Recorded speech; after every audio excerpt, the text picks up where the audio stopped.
Now on KGW News, a fire destroys a key part of the southwest Washington coast. How this blaze could have a big impact on the crabbing industry. Plus, a terrifying day for a Portland father as a thief takes off in his car with his children inside. Then, it's been rough. After a week of weather closures, some Portland families find out their schools could be closed until the middle of next month. And it's the Vancouver street that swallowed an SUV.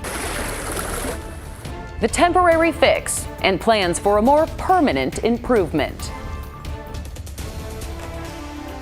We begin tonight with a massive fire that could have big impacts on a fishing town and the crabbing industry in Washington. Thanks so much for joining us. I'm Brittany Folkers in Tonight for David. That fire happening in Ilwaco, not far from Astoria, near the mouth of the Columbia. Alma McCarty spoke with people there just days before the beginning of the commercial crab harvest.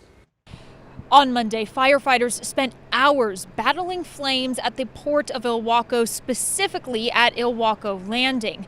And although thankfully no one was injured in this fire, the locals tell me it will likely have devastating impacts to this community.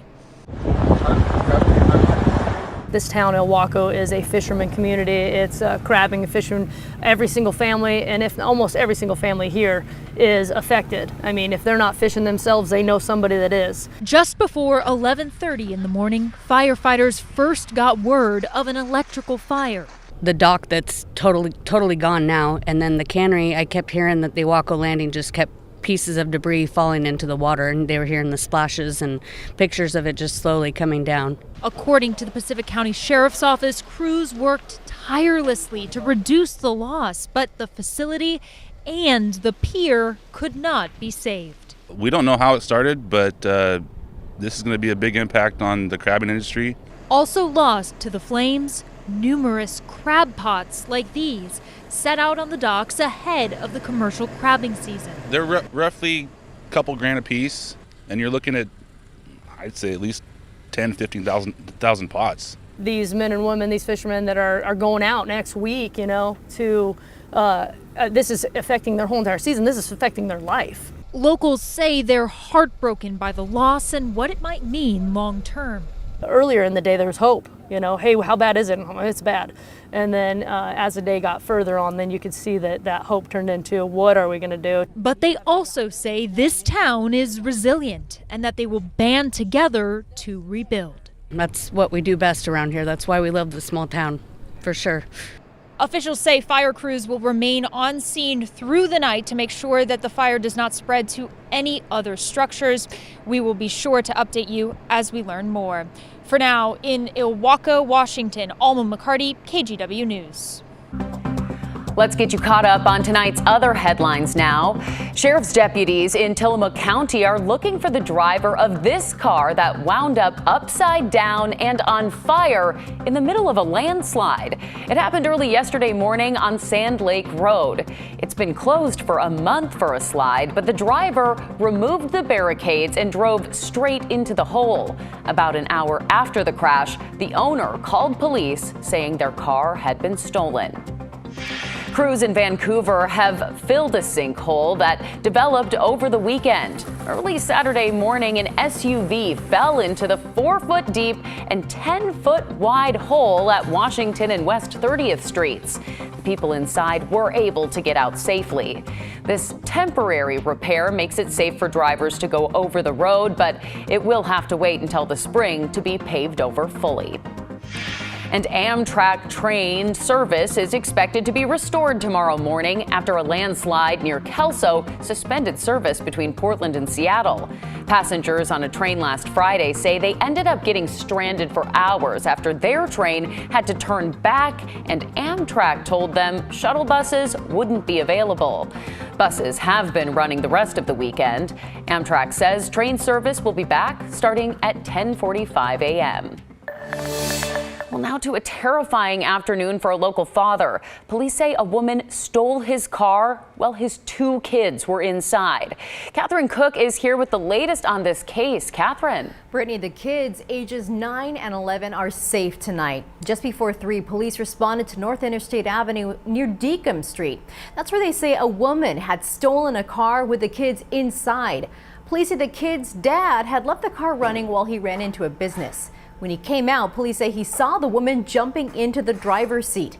They say he tried to stop her, but the woman accelerated and got away with the kids. About 10 minutes later, the kids were able to escape. They saw their chance when the car was waiting at a stoplight near Northwest 15th and Gleason. Police say the kids jumped out and flagged someone down. That person called 911. Officers made sure the kids were safe and reunited them with their family. Meanwhile, a Multnomah County Sheriff's deputy spotted the stolen car in North Portland. That set off a police chase up I-5 and into Washington. Multiple agencies joined in to help. They stopped the car near the 134th Street exit and arrested the suspect. Police have not identified the woman. They say they're waiting until she's booked into jail. Also, they haven't shared any info on motive or possible charges. Again, both kids are safe tonight with their family. Police say their dad suffered a minor hand injury while trying to stop the car, but he's also okay. Brittany. Oh, geez, just a scary situation. Thanks so much, Catherine. There is new information tonight for some Portland students following the winter storms. 2 schools in the district could be closed until mid-February because of the damage. PPS sent a letter to parents of Markham Elementary and Robert Gray Middle School about the closure. The district says burst pipes in those buildings not only created a lot of water damage, but also disrupted asbestos in the ceiling. That's why repairs are expected to take longer. We talked to some Markham parents who say they're frustrated and uncertain if their children's education is adequate. I hope this gets resolved soon. It seems like a pretty impossible situation, and it's hard. Just another really impossible situation. The district is looking into other locations for students to go in the meantime. Most schools were back in session today after a week of missed classes due to last week's weather. Tonight, much of historic Highway 30 through the gorge remains closed, and this right here is why. This morning, ODOT crews braved the icy roads, rock falls, and downed trees to reach Vista House east of Corbett. And they found it completely encased in ice. That's just incredible video. The Forest Service has also closed Multnomah Falls, still dealing with ice, flooding, and lots of tree damage there. Many hiking trails in the gorge are also extremely dangerous right now for the very same reasons. And today we also talked with people living and working in Corbett about how they're getting through this winter weather. The Corbett Market has been open since the storm started. While they did lose power, their generator allowed them to keep the register on for their customers, like David Koshuba, who says he heard a tree cracking right outside his window on Monday night. He called a tree trimming company shortly after. Thankfully, they came out that same day to chain the tree trunk together before it snapped. It was a good thing, too, because he says it could have fallen right into his bedroom overnight with those strong winds. 3 feet to the right is where my wife and I sleep. So that would have come, I mean, straight down there, and then my son's room is just over here. So anywhere in this little roof line right here is just going to be anywhere would have been a disaster, but that would have been right where we live. The main roads here have pretty much been cleared from the snow and ice, but there are still some slick spots. Back in Portland, Parks and Rec crews have a long cleanup ahead at the hard-hit Mount Tabor Park. About 30 large trees came crashing down at the nearly 200-acre park. The gates to the park are locked for now, and vehicle access is limited. There's a lot of trees down up there, and the picnic structure is crushed, and I took some video, and it's pretty dramatic, actually. Have you ever seen it like this before? Never. No. I've been in Portland my whole life, and I've never seen it this bad. It really is just astonishing to see all that damage. Now, parks workers have not been able to fully assess the conditions at the summit of Mount Tabor. It'll likely be several more days before any cleanup begins. And tonight, just a heads up for those wanting to visit this spot in Northeast Portland. The grotto remains closed because of storm damage as well. It's been shut down since last week's Arctic blast first hit 2 Saturdays ago. The grotto says it will stay closed until all the ice melts and crews are able to safely clean up the mess.